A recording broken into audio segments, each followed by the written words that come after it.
Yeah, I like that. That you could be pretty much in the same group with people from all different walks of life and all different industries, and you could take the goods and bads and the lessons from all these people and apply it to your business and your life.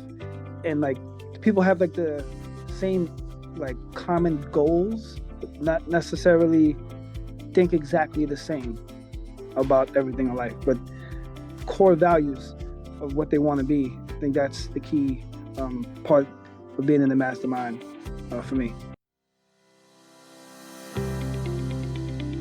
Welcome to the Launch Button podcast, where we unlock the secrets of successful entrepreneurs and real estate investors who found the courage to hit the launch button and take control of their destiny. Join me, Hugh, best-selling author, seasoned real estate investor, and serial entrepreneur, as we dive deep into inspiring stories and invaluable lessons that will empower you to break free from the ordinary and pursue your true passions. Are you feeling trapped in a job that drains your passion and leaves you yearning for more? Are you ready to accelerate your business and our real estate investing to take it to the next level? It's time to ignite your dreams and embrace the limitless possibilities that life has to offer. Get ready to launch into the life you've always desired by pressing the launch button. Let's get things rocking and rolling here today. Let's just talk about that ability for masterminds, that ability for retreats to be able to go deeper with people. We can't always guarantee what's going to happen. We can't always guarantee how many people are going to show up. But that ability to ask questions, to go deep with people is a big part of it. And the more that we can do that, and I think you saw that with some of the people there on Saturday that come over. So one is just within the team itself. It's always important to go further within the team. Two, it's that ability to grow. And three, it's the ability to have the impact and effectiveness with other people around without sounding like you're selling. So what is your favorite part about a mastermind in general? What do you guys enjoy? Connecting with the people, Are we unmuted? I think. Hearing different perspectives of the same topic. What do you mean by that?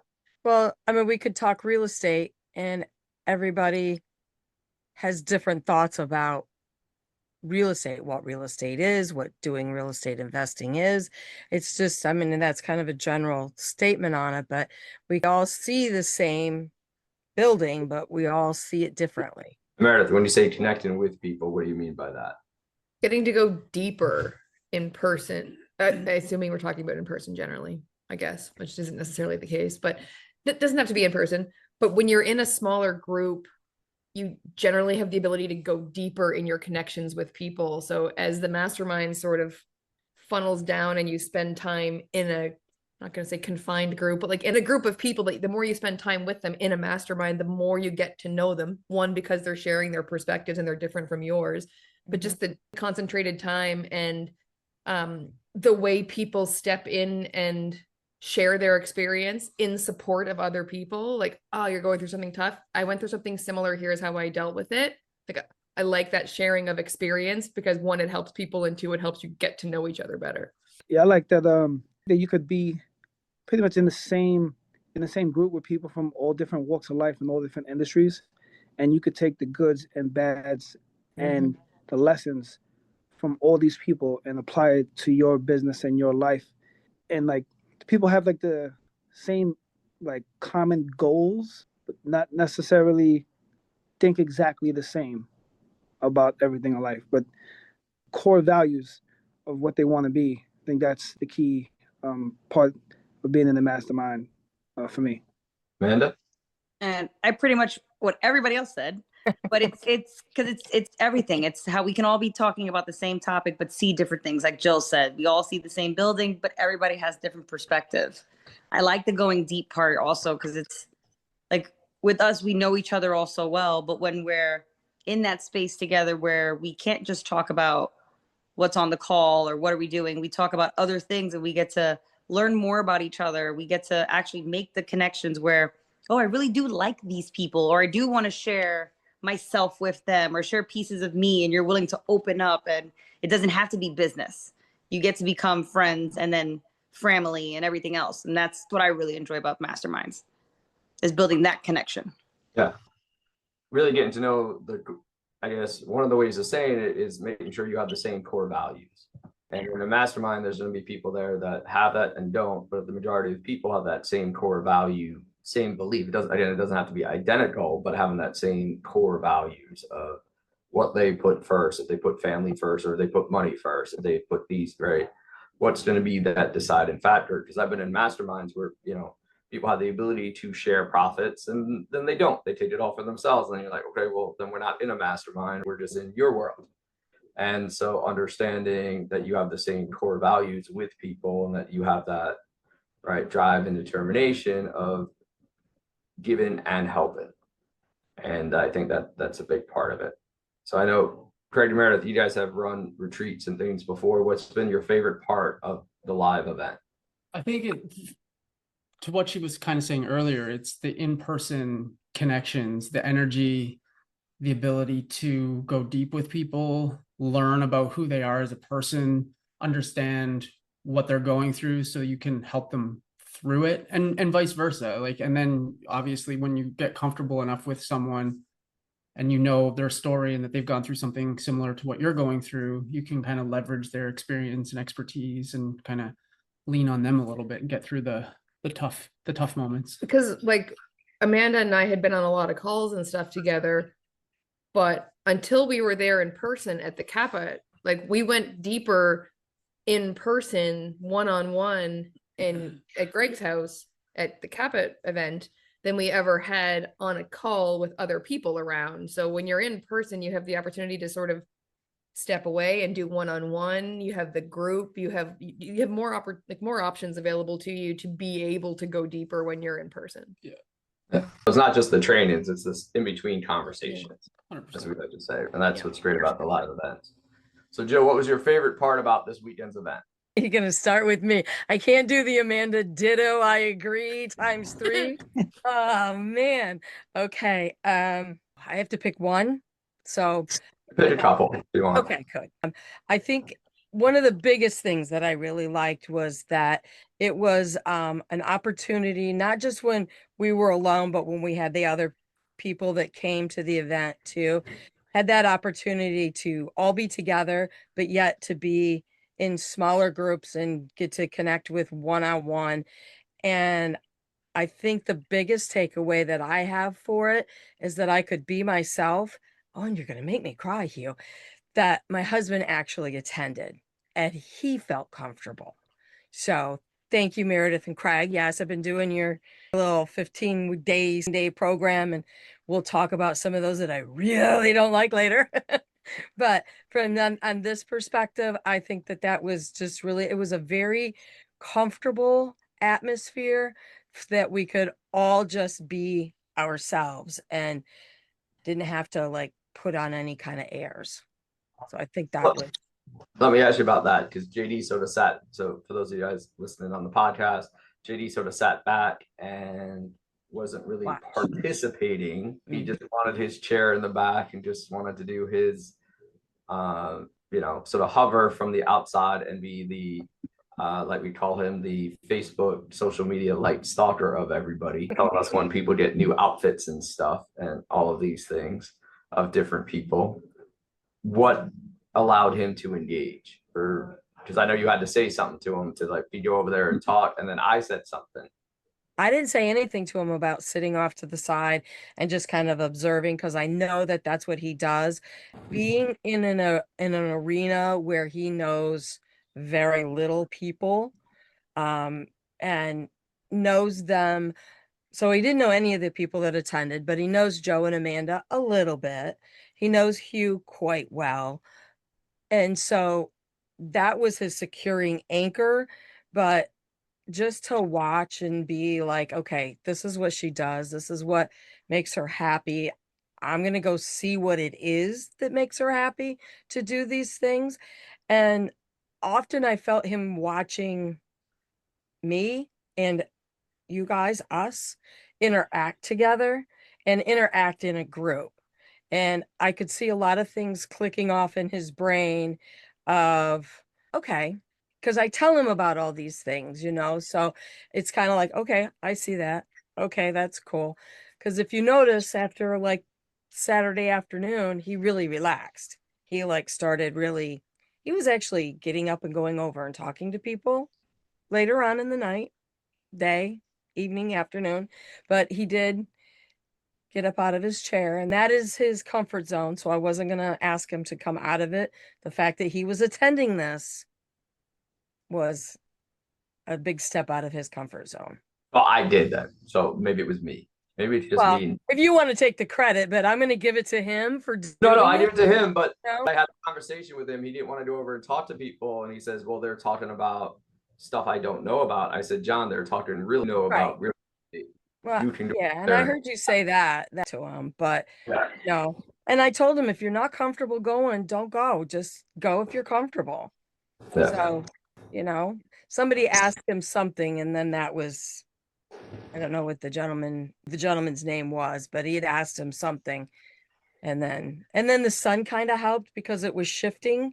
And so it kind of forced us all to like go up underneath this umbrella, which was really great. So it got us all closer. It forced us to get closer because that was his excuse for staying in the back. That was his excuse. I'm in the shade. I don't want to sit in the sun. So I know what he was doing, and he was kind of analyzing, figuring out who was doing what and who the players were on the playground here, you know. So I give him a ton of credit for Yeah, going. we were talking renovations, and then about rewiring a house. I'm like, oh, John, he has an electrical company. Like, what Yeah. do you think? How much is gonna be to rewire this house? Yeah, that was one And conversation that brought him into. I did hear you say that. Yeah. And then the lady with the daughter that was the good swimmer, I think her name was Macy. She asked him a couple questions, and that brought him in too. So Yeah. yeah. Well, that was a big step, him attending. So Yeah, in my world, yes. that's why we have to create different types of events to allow different people to show up. Right. Yeah. If it's just the same style event, they just don't want to do the homework. They don't want to participate in the training. But when you create other style events, Exactly. The events in the city that we have that are the different kinds, they're just in the city. That's still too close and too easy to say, I'm busy. I'm working. I'm this, I'm that. But when you set a date and you have to go somewhere to do something, then that's where you got to go. Joe, what was your favorite part since Amanda hopped in the car? My favorite part was really, the event was great, but after the event was better. The team building, the really, going over things, putting pieces together, and just the bonding, making all our relationships stronger through, time together, time doing things, going through things, and reflecting on those things. And that's big. That's what makes a community. Yes, and apparently some tequila too helps. So A smidge. just a little bit help. So awesome. Amanda, I know you're driving, so we want to be careful with you here. I'm good. Emily's holding the phone for me. So my favorite part actually was like on Friday making tacos and just in the kitchen, because if everybody doesn't know, Jill does not allow anybody in her kitchen, and she allowed me in my kitchen with her. But to sit there and just cook with Jill, and how she thought about me and Joe's 8-week transformation, and she got the macros for everything that she cooked, and it was just so thoughtful. And she's like, but you always think about me and my allergies, so I thought about you. And just me and Jill getting to bond, just me and Jill, was nice. Like, we had our moments together, so I really enjoyed that. The event was great also. Like, I got to get to know Naomi a little bit better. She's one of her daughter and Aubrey are very good friends, so it's nice to then get to know her a little better. And then hear, like, she's always wanted to talk real estate, but then to hear why she's always scared, why she's so scared, because she never told me that before. So to finally get to hear that stuff was great. That was my favorite part. So really the cooking with Jill and bonding with Jill was my favorite part. And then the laps around the pool when we needed to cool down a little bit. That was fun. That wasn't really a cool down. That was just a regrouping of the brain. Pretty much. But it worked. It worked. I know Hugh had to meet me halfway one lap because I had to do 2 laps instead of my regular one. I was like, oh no, this is a 2-lapper. So that was fun. but the team building is what really did it for me. Like Wyoming was great. This was greater. And I love the bond that we've all developed. Yes. Yes. It was interesting to see people step into their zones of genius, step into their power, step into what they're doing. And even, we did a mini chain breaker. So we didn't have chains. We did log breaking with JD there because he wanted to understand what we were really doing. And I don't think he knew what he was in for when we went down that rabbit hole path of, you guys keep saying chain breaker, keep saying chain breaker. So I was like, all right, let's do it. And we threw him in there because I know if I asked him, he would say no. He still said no, even when you throw him in, but it landed. It landed. We got through a bunch of layers. We didn't get to the deepest layer with him, but there wasn't a chance of really getting there. But it definitely got through a lot of, why his business hasn't grown, why he hasn't done the things that he wants to do. And it started to peel back those layers and allowed him to feel comfortable sharing those problems and situations and understanding that he's not alone in that. And I think that's one of the hugest things is that so many entrepreneurs feel alone trying to solve their problems, that they've got to figure it out because they won't lean into a community or they don't even know there's a community there to support them. Like we had that with Macy there. She's like, well, we're doing this, but we don't really know how to go to the next level because you're not surrounded by people. You're not hanging out with the people. So anytime you're doing all of that, there's all those different dynamics in there. And so there's a point even where I was almost laying down and still doing stuff from afar, like 20 feet away. I was like, wait, what about this? And so watching him and then being able to take that because of that. And that's why I noticed like a lot of the body language shifts change and different things like that played into all of that. To go as far as he went unprepared. I mean, he didn't know, he'd never seen one. He'd never been part of one. He'd never know what one was really all involved. So this was out of the blue for somebody who doesn't really know what to expect or know what he's getting into. And you keep asking those further in-depth questions and it's like, I don't know. And he participated. Yes, he could have said, F you, I'm not going anymore. I'm doing this, and walked inside. He sat there. And he listened. He listened to Hugh, to Joe. He tried looking at you for stuff. And when I blocked, he stopped. He would answer the question. Then he would peek this way. Nope. I went right back on the other side. No, answer the question. You guys also reformulated your questions. You giving up on asking that question because he would try to divert and give off a divert answer. And you guys would just flip the question and you would stick with it and stick with it and stick with it. And more Amanda at that point, but then Joe actually then took a subcategory later on with just John. So I think that was really where, once he got like out of the group atmosphere, if that's what you want to call it. And, we all walked away. Amanda and Hugh and I went for a swim and Joe and John just off in the corner and talked. So I think that part was helpful as well. So I think that really helped with the bonding of the group, So he did say later there are going to be a few questions on the ride home. So I waited all the way home and it's Monday afternoon and I'm still waiting for the questions. So I don't know as if there was as many questions after he had opportunity to think things through. And questions may still arise.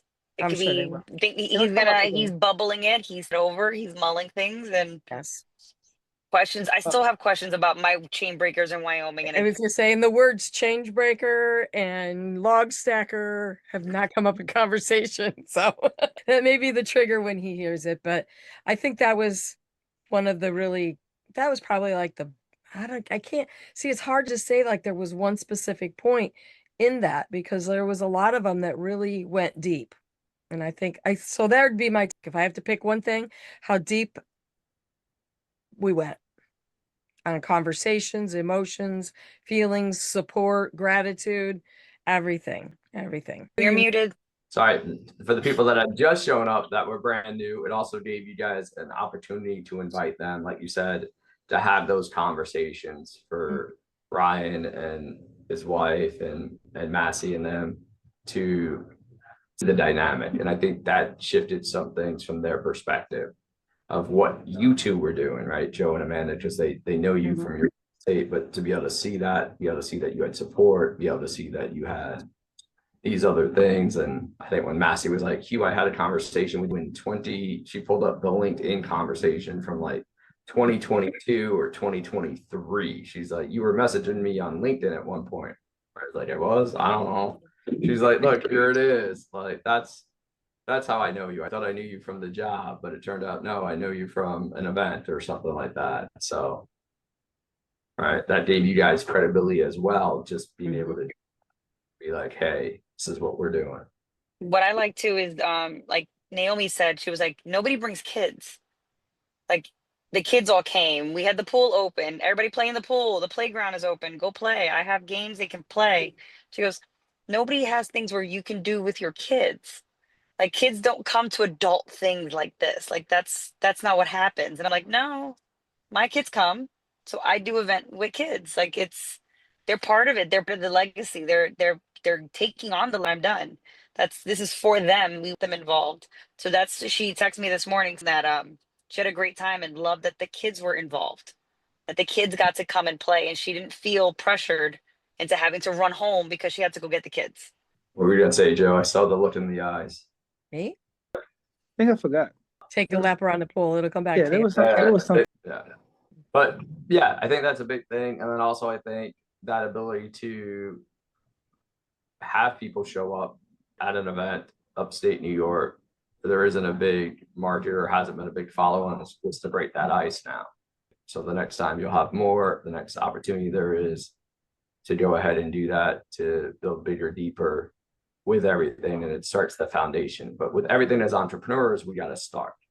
You got to plant a flag and you got to start and you got to take that action. So whether it's Craig Emeritus 33-day challenge, whether it's going out there and doing that. Reset you today, Joe and Amanda. So you're back to day one as Yay. last week. Massey thought Hugh was a high-ranking official in the NYPD, so she was a little nervous at first. And then she realized that she had the conversation with us. She opened up a little bit. She thought I was on the job, like the Irish guy on the job. So, That's a good one. She couldn't say where she lived. She wanted to get in trouble. Now I get it. Okay, that was good. Mm-hmm. All right, that does make sense because I asked her, I just got a very general, and I don't know the area. So I said, oh, okay, sorry, I don't know where that's at. And then they got a little more specific and I'm like, I just gonna need like a frame, like how long did it take you to get here? Because I have no idea where I'm from. I'm out on Long Island. I don't know. And they were like, oh, yeah, like 15 go this way. Like I probably could have driven to their house at that point. So that does make sense on why there was like that apprehension. See, that's what I'm talking about. That little bit further to know somebody. So, because it was after, I'm sure after your conversation when she realized that we weren't all there scouting out why she was there. So that was pretty good. Yeah. So it's funny. I get that often. When I walk into certain places, they're like, you must be on the job. You also observe. You also know the lingo too, and you're very observant. So you speak it and you understand it, which is why when we do the events with law enforcement, everybody gravitates to you because you understand them. And then when they go, wait, you're not law enforcement? You're like, no, I'm not. And people who watch people identify other people who watch people. Yeah. Yeah. So it's easy to, because you do it faster than I can. And I'll tell you that not many people can, when we walk into rooms, identify who the key players are, who are the troublemakers, and who to stay away from super fast. But we often, I used to be one of the few that could do it. Now I know I've got other people that are like, not that person. So cool. So on there, for the people that attended, or for people that attended Craig Emeritus events in the past, what surprised you about the event? What surprises you guys about live events often? Nobody could show up on time. I was gonna say something, but I'm like, can we say that? Because like I always I've done barbecues, I've done those things, but for like an event, everybody was like late, and then nobody wanted to go home. Right. Which is not horrible, but it's like I'm kind of running out of food and I'm running out of snacks because this Right. is supposed to end. 3 hours ago. Dylan Yeah, and I cleaned the whole backyard and everybody was still laying out. And I'm like, which is great. It makes it, they're yes. comfortable and it's wonderful to have them there. I just don't understand that.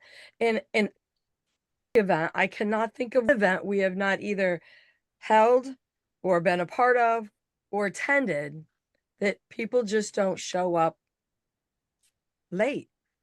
5-10 minutes I get. 20 minutes even in the city or traffic, things like that I get. But 2 hours. Yeah, the late thing always bothers me. Even when we did the Aspire tour last July, they're coming during the second or third speaker. And I was like, you're paying money to get, and you're not showing on time, or even like 5 minutes late. You're like way out. that is just something that surprises me in general. People were having such a good time they didn't want to leave. Well, that's a compliment. I get that. It is. I'm okay with Well, that. but I think part of that was the fact that none of us were moving. If we were moving to leave, like Jill, Okay. John, and I, then they probably would have moved a little bit more to leave. But that one couple definitely lingered way past Oh. Jill taking away all the chairs. Put all the chairs away. No, I think also too the dynamic of the event itself, because a barbecue, I think it was just very lax as well. Yeah. And then I Yeah. think you said we weren't leaving, because normally I like VIP when nobody wants to leave. Jill starts putting her coat on, the Yeah. book bag is on, and people are starting to get the idea. Hey, the main people are leaving. I think we need to go. We'll go for a drive next year. Just get in the car. Just go. I'll get in the car. On the block. Amanda, Joe, the girls, Do a John, loop. you and I. We're all gonna leave. I just and Joe's right. Even have scheduled people to speak. I just don't understand that. Is a new way of things in the world that I'm missing? There also might be a little bit of apprehension if they don't know what the event's going to be, so they're almost like a little fearful, if you will. But there's a little bit of hesitation and Don't want to be the pull first back. one there because you have to talk to I get people. that. That's why I say Yeah. 10, 15, even 20 minutes I'm okay with. Yeah. I mean, I'm not saying as it's 2 But o'clock, I think door opens, you walk in.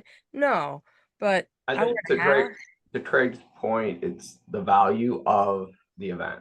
Yeah. what they perceive the But value. of once they that. get there, then Yeah. they start to get comfortable with the people that are there. They're like, oh, this isn't what I had it in mind to be when I wasn't here before I got here. Now I know what this is. And now Good I want point. to make up for the lost time. I want to stay a little longer. I want to engage with people. I want to know Jill and Joe and Amanda and Hugh on a deeper level. They get more comfortable. They're like, oh, sure, kids are valued here. Like this than I thought it was going to be. I thought this was going to be like a sales pitch or whatever, and it's actually just coming and connecting with people. This is what I've been actually looking for, but I didn't know it before I got here. And so now I'm interested in staying a little longer. Okay, good point. Maybe. Good point. I also am always surprised when I go to an event. I'm always like, what are the speakers? What's it? What am I going to learn? Like I go initially for the sort of espoused value I'm going to get, The right? flyer. Like, yeah, the benefits, the content, I guess is where we're going. When I leave an event, the value almost never in the content. The value is in the conversations that you have. And that was a real shift for me maybe just coming from corporate. I'm not really sure why my mindset was always so geared to the content of what I'm going to receive. Is this going to be valuable for me? Is this something I'm interested in?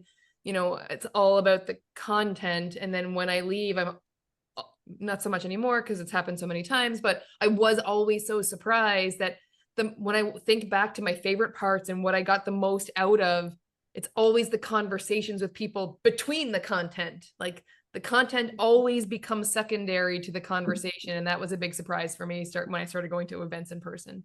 Yeah, and I think a lot of people go into that and are afraid oftentimes when they go to events because there are bad events and good events. Yeah. Bad event is it's just going to be a pitch fest. Every single speaker is going to get up there and they're going to pitch me a product. They're going to do those things. They're going to try and sell me this. They're going to try and sell me that. And I'm just going to sit there and get pitched all day. So I'm going to show up late. I'm sorry, go ahead. Yeah, especially if you don't know really what it is and there isn't a lot great marketing material out there that clearly sort of outlines what it is. I like what Meredith just said too, coming from the corporate brain, because that is where I do come from it at. I come from the corporate brain of it. So good point. I'm gonna keep that in mind. Yeah, there's a lot of people like, hey, what am I going to learn? And if I've heard that person, then maybe I can't learn that much. So I'm going to skip that person. Or we make oftentimes people make on each individual speaker based on how they look, based on what they're talking about. Is that going to apply to me? Okay, I'm going to the bathroom during that one. And then they're like, wait, that's actually really powerful. The best. Yeah. Yeah, and it's unique how that shifts, because I go to like what every speaker does and all these things. Everybody's like, can I sit next to you? So I know why this speaker's on stage. I'm like, this is the message from that person. But if you don't understand that and you don't see that, you can take stuff away from each of the speakers, even if they are pitching all the time, which is not a great event to be at. But it's just a question of, like you said, if you're there early enough, you get to understand who the players are. Who do you want to talk to? Who don't you want to talk to, right? Who's full of BS because you've watched them just work the room and hand out business cards the whole time versus actually wants a relationship.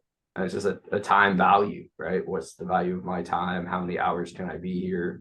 If I think it's going to be crap, then oftentimes it is crap because we set our own expectations, right? We go there for those types of things. I mean, we had this with one guy at LA. He's like, I'll just show up for lunch for an hour. And he showed up. He's like, oh, I wish I gave it more time. Right? You're like, yeah, you should have. What can I do? Right? Like, that's what you were willing to give us, so we'll take it so you get that first exposure. So good. Any last thoughts, comments? Definitely happy we did it. Very Definitely happy we did it. A change of a little more casual with the shorts and the barbecue and the sun and everything. That was cool to switch it up from the city office. I think next time, definitely planning it out, and just maybe we could get city people to come up and work other things, but that takes what learning and growing.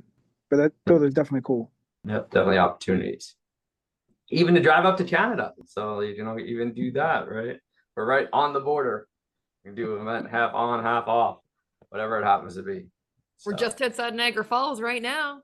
Just saying. saying. You're not that far. Nope. So great job today, everybody. And just remember, as you're going out there and as you're taking your steps and as you're launching into that next, whatever scenario it is find that community, find those people to surround yourself with so you continue to push forward. As entrepreneurs, it can be lonely, but if you're with a group, it takes away a lot of the fear, it takes away a lot of the excuses, and it gives you the advice and the opportunity that you need to simply be able to ask questions and say you need help. So see everybody next time. Have a great day. Thank you for joining us on the Launch Button Podcast, your gateway to unlocking your true potential and pursuing your passions. Don't let the journey end here. For more empowering insights, valuable resources, exclusive content, and free giveaways, visit www.thelaunchbuttonpodcast.com.